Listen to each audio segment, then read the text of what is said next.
Hello, I am Benadetta Chiwanda Mia with the Business Time. This is a magazine program where we bring you major business and economic news making headlines across the country.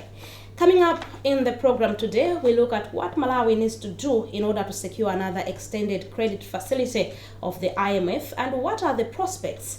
And also in the program, ESCOM laments impact of vandalism. We have a report on that. We have these and other stories. Stay tuned.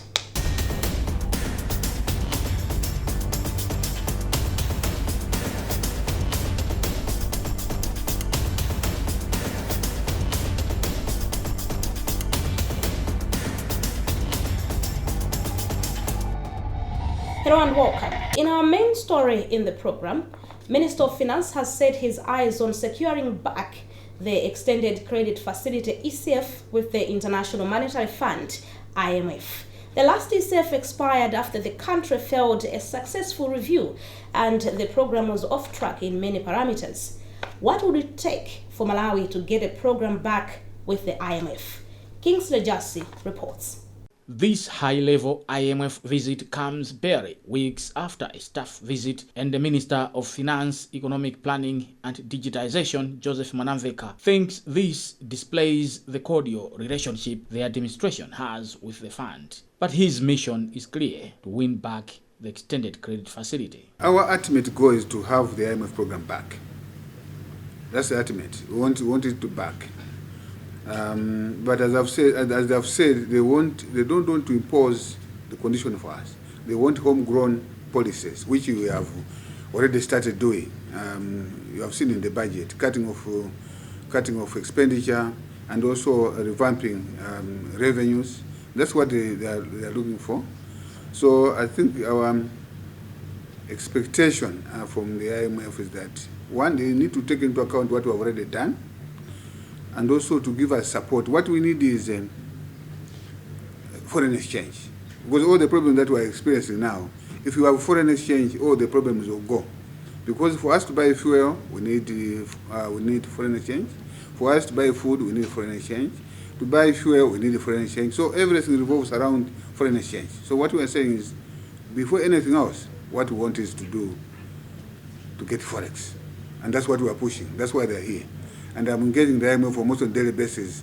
Even for him to come 2 weeks after the mission, you can tell that we are really pushing for us to get the assistance. If we get foreign exchange, our problems are sorted out, as you have rightly said. However, winning the ECF back is not that easy, considering that the fiscal conditions are tight. The country's debt levels are high at 90% of the GDP. That already puts pressure on Treasury to service the debt, spending over 30% of domestic revenue amid growing needs. The last ECF program had failed in several parameters that include fiscal deficit at above 9%, high rate of borrowing, low foreign reserves, insufficient exports, and securing debt restructuring with commercial creditors. All this was to open some fiscal space and allow government to operate with less pressure. That already limits how much more government can borrow. And these indicators still remain, and authorities have to clear them to create room that would make the country secure and sustain a new ECF program. Meanwhile, the IMF envoy challenges the authorities to set up an economic agenda with credible policies and programs that would win the support of the fund. The government has inherited, of course, a very difficult economy.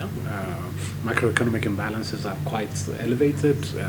Foreign exchange shortages are significant. Inflation is quite high, with all the attendant costs that has on the cost of living. And I think the government is fleshing out the policies to try and address these challenges head on. I think there's still some work that they want to do.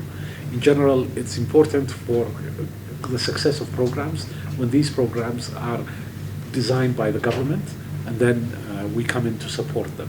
So ownership is important, and that's one of the things that we're discussing. That the government, once it has decided the programs comprehensively, then we can come in, provide some suggestions, and then we provide support. Okay. So honestly, it's exactly because of the urgency of the situation that I'm here. I think I reached out to you, Minister, the day after you were appointed, no? Of course. to show our our willingness to work with Malawi. It's exactly recognizing the very difficult situation. I know there's significant need to import food this year, so there's a food security challenge. Then, of course, fertilizer for next year, the fuel shortage. It's exactly in recognition of that, I think, from almost the minister's first day of appointment that we've been engaging. We had a team here a couple of weeks ago, led by Justin Tyson, the mission chief. He's back again here today, and we're heeding the call of the government to move quickly, expeditiously, and we're going to do everything possible to move forward as quickly as we can. The ECF program helps to unlock aid and investments as it generates confidence among development partners and investors. Until then, the IMF says it will work with the government and development partners. The Electricity Supply Corporation of Malawi, ESCOM, has said it is facing mounting operational and financial losses to vandalism of key power infrastructure. The situation is getting out of hand, according to officials, with cases escalating each passing day, and with the southern region alone registering more than 20 incidences between January and July 2025. More in this report. The corporation is losing about 3 billion kwacha every year to vandalism. The figure covers the cost of replacing stolen or damaged equipment, revenue losses from prolonged power cuts, and emergency repair expenses. ESCOM Chief Public Relations and Communications Officer Bilirani Piri said the situation is getting out of hand, prompting the institution to embark on a campaign focusing on anti-vandalism and safety, among other issues. Speaking during one of the sensitization engagements at Vumbwe Trading Center in Cholo District on Monday, Piri called on community leaders to take ownership of ESCOM property and report any vandalism. The target is to cover 14 districts, meeting over 100 traditional authorities, over 2,000 village heads. The main issue is that we are trying to work with the communities. We have realized that if we are to win the fight against vandalism, we cannot do it alone. So we are trying to bring a human face to the fight, to work with the communities, the chiefs, the block leaders, and the market leaders, so that we bring our message of protecting our property, our infrastructure to these leaders, so that they help us advance our message. There is a great buy-in, and we wish we had started this yesterday. Yesterday shall mean a long time ago, because like I've said, there is a buy-in, and we wanted to capitalize on that, so that the local leaders should be the ears and eyes of ESCOM, because like I said earlier, we need the people to report vandalism, people to report on issues of safety and well-live, and we need the leaders to advance the issue of ownership. If there is a sense of ownership, they'll be able to report each other and to help us fight vandalism. Clerk in the office of Senior Chief of Vumbwe, David Rontiwa, said vandalism is negatively affecting communities, with some areas going long periods of time without electricity once infrastructure has been tampered with. Rontiwa therefore expressed commitment to work with ESCOM in protecting power infrastructure. As traditional leaders in our areas where we have ESCOM power, we have an initiative, or we have a role to play in sensitizing the masses or the community in trying to avoid the vandalism of ESCOM property or ESCOM transformers and all those things that make ESCOM to work smoothly in bringing power to our homes. So we'll be sensitizing the people on the dangers of vandalism of ESCOM property, and also taking the ownership of what ESCOM is providing to our areas, making sure that all the things that are there are supposed to be taken care of. The vandalism of ESCOM property affects us a lot, because if they normally vandalize the transformers and whatsoever, which ESCOM provides to us, we are the ones who normally suffers, because maybe, for example, in our homes, we cannot have those things that we normally use with the ESCOM power, which support us in the everyday life. So it is our sincere hope and belief that we are going to take this one head on. Among the main targets for vandalism are high-value components such as copper coils, copper conductors, and aluminium conductors. Last year alone, authorities intercepted 1.5 billion kwacha worth of stolen copper at the Nyamapanda border in Zimbabwe en route to South Africa.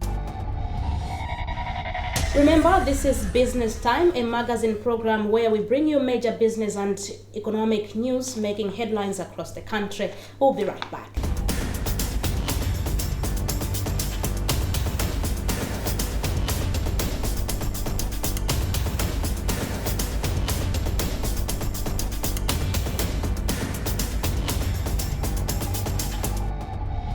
Welcome back, and moving on with the program, local and international players in the private and public sectors have converged in Lilongwe for a 3-day training on public-private partnership concepts, structuring and implementation.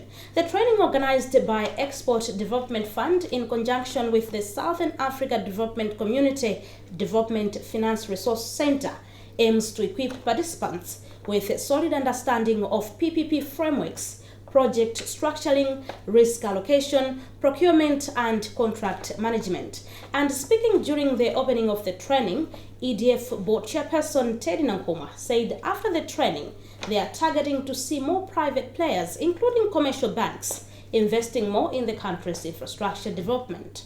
We are here as EDF, but we've invited so many players, especially the commercial banks and the DFIs, that are supposed to work hand in hand with government in developing infrastructure for this country. As you know, that economic growth depends on good infrastructure. Infrastructure attracts investments. So that's the reason this workshop we are having here today is a training workshop. It's so important that we try to make commercial banks and other DFIs understand their roles. That is not only government responsibility to develop infrastructure, but I think if we join hands in PPA arrangements, the public-private partnerships, we can do a lot. And I think the private sector has been coming up recently. We've seen roads that are sponsored through this arrangement, PPA arrangement. So we want to continue that. We want to push more. So for that to happen, we need the right knowledge. So training is part of, the recipe that we need to bring to our men and women in the banks and in the DFIs, and including ourselves as EDF, to have that knowledge and expertise how we can foster these PPs in the infrastructure arena. As locals, this is our country, so we need to take lead. We appreciate the effort that our development partners, bring, but also as owners of this land, we need to take lead. We know that infrastructure, to finance it requires patient capital. So that's why we want to, persuade the banks, commercial banks, to see value in investing in infrastructure. We know that it takes, patience for rewards to come, to start coming. But as we invest in infrastructure, we create more business for ourselves. So it is our hope that more will be coming with the patient capital, not only government and our donors, but we are also looking at development financing from our banks. Meanwhile, Southern Africa Development Community Development Finance Resource Center Chief Executive Officer Zweli Banzi Sapula said Malawi needs to adopt regional and international models that work in other countries to improve its infrastructure. So if you look at the SADC region, one of the biggest challenges that we have is the infrastructure gap, particularly the funding gap. And if we are looking to change that and fix the challenges we have with infrastructure, we need to start looking at innovative ways of financing our infrastructure. And what this training actually focuses on is how you actually finance infrastructure, but also most importantly, how do you get private-public partnerships actually going. And what we have seen is that it is very difficult for governments to implement infrastructure by themselves, and it's important to crowd in private sector investment. So a training like this really focuses on both the DFIs who create and de-risk infrastructure projects, the commercial banks who are actually coming on board to finance those projects, as well as developers and ministries, or rather government, in terms of creating the enabling environment for those projects to thrive. So with this training, we're trying to actually bring all of those people together into one room so that we can talk about private-public partnerships, how it works, how to structure it, and how to be innovative with the development of infrastructure within the region. That is our main goal, and we're hoping that that's what we will achieve at the end of the 3 days that we will be here. If you look at the region, you look internationally, there are models that have actually worked. One such model that has worked very well is a model that's used in South Africa called the IPP office, which is the Independent Power Producer Program. And in that program, it's essentially a private-public partnership to procure energy for the country. And that has been a model that's been widely successful, and it's actually resulted in a lot of investment that's come on board. And this is not the only project that has been done on that basis. There are also other infrastructure projects in the transmission space within the region. There are also projects similar on the transportation side, particularly with toll roads. So there have been a lot of projects that have been done on a PPP basis. So we're using that as a basis for us to be able to look beyond that and look at other models that actually fit into that crowd in private sector, but also creates a space for government and DFIs, pension funds, and commercial banks to play in the same space. In other business news, the Association of Malawi has launched a digitization of wages and income for workers in its member tea estates across the country. The system will see workers in tea estates receiving their wages through mobile money wallets and bank accounts. Eric Msikiti has the details. Launch of the initiative is a departure from the past, where the workers in tea estates used to receive their wages in cash. Speaking at a ceremony marking the launch of the system in Mulanje, Tamil chairperson Sangwani Hara said the initiatives marks a new era in the local tea sector. Hara also said digitization of the payment system brings dignity to workers. We are the oldest agriculture sector industry in Malawi. However, we were still making wage payments in cash. There were various attempts by our member states to see how they could improve that and move to some kind of digital payment system. But in terms of the progress, it was very slow. Actually, some attempted, but they abandoned because they met a lot of problems. In about 3 years ago, we were invited by the UN project, it's called Better Than Cash Alliance, to visit Rwanda and see how the e-system there is working in the agriculture sector. So we were taken through, and when we reviewed the processes, we also saw how they overcame the problems that we're facing here. So we're excited that they could also come here to launch the project within the tea sector. The importance is that as an industry, we always strive to make the work environment for our workers decent and better. And for the employees, we have always wanted them to be treated with dignity. According to her, the digitization initiative also provides workers in the sector with opportunities for more access to decent loans from credible financial institutions. He says previously the workers used to access loans from loan sharks, which exposed them to various challenges, including loss of property due to unfair payment systems. We were aware, but not to the extent of the problem that seemed to exist. The loan sharks, as you know, they operate these loans at caterpillar rates. So it is usually what they call usually in terms of lending. You borrow 1 kwacha, within a month you must pay 50 tambala. Within 2 months it becomes 1 kwacha. So those are excessive rates. And in terms of the recovery process, we believe they employ very bad tactics. They grab things, they threaten workers. So most of our workers were lacking credit facilities because they couldn't go to the banks or financial services providers because they were receiving their cash, their wages in cash. So that space, that gap was then being serviced by these loan sharks. The new system has been launched with support from UNDP in collaboration with Better Than Cash Alliance, an organization that is working with governments, corporations, and international organizations to accelerate the transition from cash to responsible digital payments. Better Than Cash Alliance Head of Africa Oswald Kahonde says digital payments could play a critical role to Malawi's dream of creating a middle-income country by 2060. As one of the members, Malawi has ambitious goals. We heard this morning when the chairman of the Tea Association of Malawi was speaking that one of the critical goals or the ultimate goal is to drive the economy to a middle-income country by 2060.